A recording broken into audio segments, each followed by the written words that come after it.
আছে, দাঁড়াও সোনা, এনে দিচ্ছি নতুন জামা, ঠিক আছে?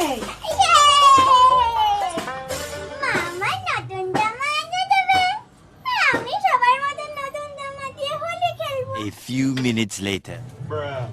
এই যে নতুন জামা তোমার, পরো, এটা পরে রং খেলতে হয়। না, এটা কি জামা মা? আমি ছিঁড়া জামা পরে খেলবো? হ্যাঁ, ছিঁড়া জামা পরে রং খেলতে হয়, যাতে রং খেলে জামাটা আমরা ফেলে দেবো। পরে দেখি তো।